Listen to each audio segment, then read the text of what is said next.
What's up, beautiful people? This is your girl of Amor, Lina TV channel. Thank you very much for those people who have subscribed to my channel. And thank you very much for you, our viewer, who is viewing us today.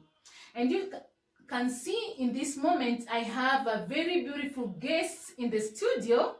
And I am very excited because of what she's going to tell us today. I know that you've been waiting for this. And let me allow her to introduce herself. So welcome, my guest. And may you kindly tell us, who are you? Thank you so much. Thank you so much. My name's Deaconess Lily Nowak. Yes. And I'm happy to be here again today. Yes. I live here, not far from here. Yes. And I'm glad that today I have to speak to you again. Okay. Thank you. Now, Lily, I'm so excited. So now, may you kindly tell me your story? And as you tell me, I'm sure all of our viewers will be listening to us today. How did you come to Germany? Such a beautiful woman like you. How did you make it to Germany? Tell me. Well, I came here because of love. You know, love is a beautiful thing. And it's because of love I came here. I met my later husband at home in Kenya while I was on duty. By the way, I was a police officer. So, help me understand. How did you meet this Mzungu as a police officer? Did you put a gun on his head? No. Or what happened? No. Or did he chotea you kitu kidogo and then you became in love with him? Unfortunately, no. What happened? When he finished talking what he had in mind, then I asked him, what about the case you had yesterday? You were a police officer? Yes. So he came a day before and he brought his case? Yes. Okay, and he came again? The first day, he came with the UP who was his guest giver. Then the second day, because I told them to come the following day because I was not in the office. Yes. I was to go to court. So I told them to come the following day. Okay. So he came now alone. He didn't come with his friend. So and the guy had fallen in love, yes, in a beautiful flower somewhere. So when my colleagues were calling me, your Mzungu is here, I just didn't want to argue with them. Yeah. I just say, okay, please let him in because I was expecting him. So when he came, I asked him, are you today alone? Yes. Say yes. I asked him, where is your friend? Say he went somewhere. Yes. He has something doing. So I decided to come alone. Yes. I said, okay, please sit down. Can you please explain to me what happened? He said, no, I didn't come here for the case of yesterday. Yes. I came here for something else. And I told him that I didn't have time for something else. I'm in the office. If you need something else far from my office, let's meet outside. Yes. He said, no. He has to tell me what brought him in my office first. Wow. So you can imagine me being just a smallish girl, and this guy was really a giant. So I said, before this guy would just finish me in my office. Yeah. Okay, it's an office. The door is closed, but the next door is my colleague. So there was nothing actually it could make me to be worried. Let me cut you. Like a police officer, don't you have guns in the office? Of course, I had even my own here. Yeah. Yeah. But still, you saw he was really huge and he had to think of taekwondo style. Because he was having a tattoo here. Yes. And I remember we used to say that if you see a Mzungu with a tattoo, that Mzungu is a mafia. So that mentality, mafia, just came in my head. I said, this one is a mafia. So as he was talking to me, yeah, I was not looking his face. My head was just on the tattoo. On the tattoo. And he noticed. He said, "Is it nice?" Yeah. I said, "Yeah, it's nice. It's Yes. nice. Yeah. What is that?" So now he started explaining to me. I could see the names on that tattoo. Here was Martina, Mark. Yes. So I asked who. He said, "My son, my daughter." Okay. Then this side, Dana, Michelle. Yes. I asked, and this one, he said, "These are my grandchildren from my son." Yes. Okay, so every tattoo had a meaning. It had a meaning. So if I see any white man with a tattoo, not all of them not are all just of them. But in that period, I thought it could be like that. Okay, I'm Then here he had another tattoo. He now opened his t-shirt, yes. So I could see another tattoo here. Okay. Then I asked, "This is a fish. So what does that mean?" He said, "Because I was born in February and this is the month, the fish. I am fish." Okay. Yeah, there are those stars that you know, Wazungus, they live in different you are born things. in August, you are this, you are born in September, you are this. So he asked me, when was I born? Yeah. And then you told I me. said, I was born in November.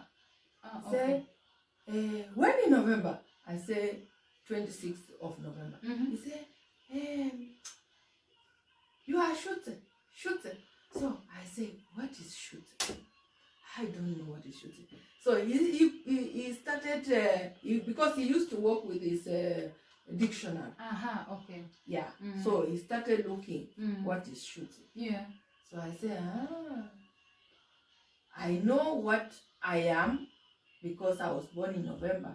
But this name he called, you don't understand. I don't understand. Okay. Because my knowledge of German was just maybe 2% out of 10. If you could have asked me and I was in your shoe, I will tell him that day is my birthday. Yeah. So that is how I came to know him. Okay. Then, unfortunately, he was flying back to Germany the following day.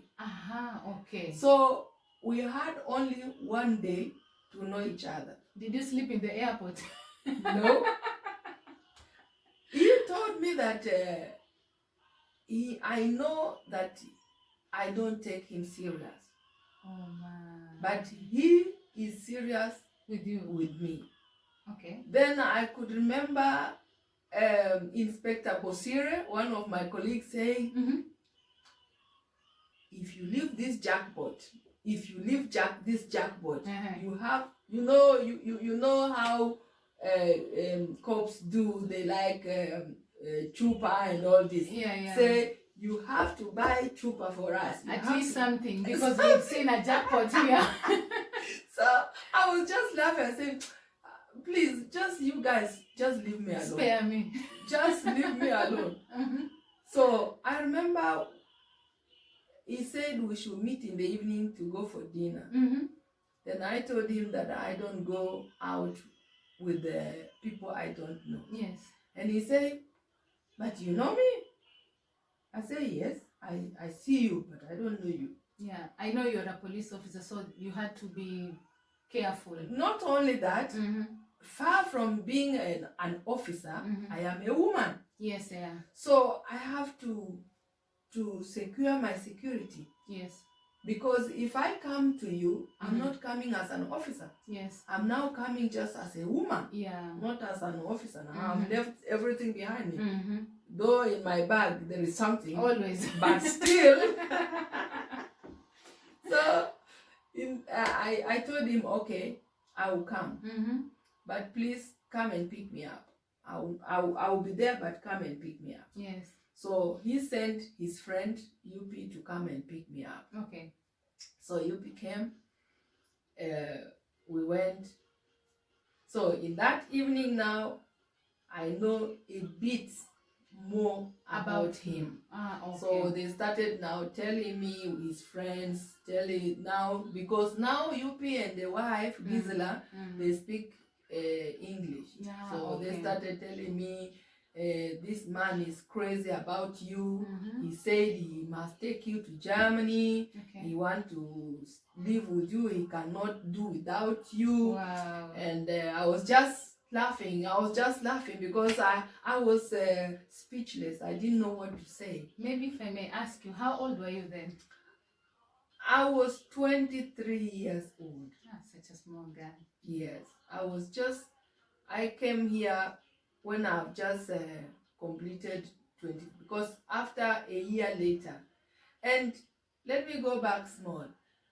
When he fly the following day, 2 months later, this man was back to Kenya. Oh my goodness, then he was totally in love with you. And he didn't now come as a tourist. He came now, anywhere he was going, he could show my picture and say, this is my friend girl. This is my friend girl. She's a police officer. This is my friend girl.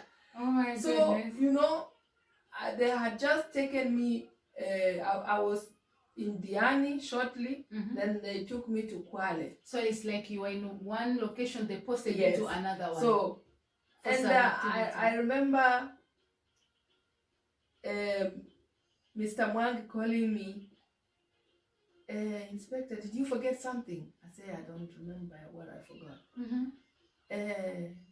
So you mean you don't know anything? I say, I don't know anything. Say, will you please come to Diani if you have time? I say, now I have something doing. Say, if it's possible, just please take the next vehicle, come to Diani police station. I say, what did I do? I was just asking myself. Could you imagine? I reached there. Whom did I see? The Mzungu that left 2 months ago, dressed in a short, very well dressed, but in short. He said he came to marry me. Okay. So in his head, he wanted, just as he's dressed like that, we should go and get married. That's a beautiful love story. So I was just laughing. When I saw him, I said, hey, what are you doing here? He said, I told you I'm crazy for you. I am crazy for you. Me crazy for you. I said, my God, how can a man just two months, he's back. And those days it was not digital like today. So either somebody will send you a telegram or a letter that will stay longer on the road before you could read the letter. Yeah. Or maybe if he's a rich person or how it is, he will call you. Okay. But I remember he just called me once to say that he has arrived safely that very day he left. Okay. But later I never heard anything from him. Yeah. And in those 2 months I just said, all these tourist people that comes here just to waste people's time. That is what was in my mind. Yes.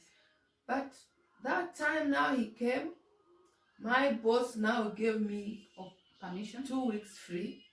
I have to take holiday by force. Wow. Because he has already gone in his office, he has told him everything. He came for 2 weeks, he came extra to see me, he want to marry me, he want to take me to Germany and all this.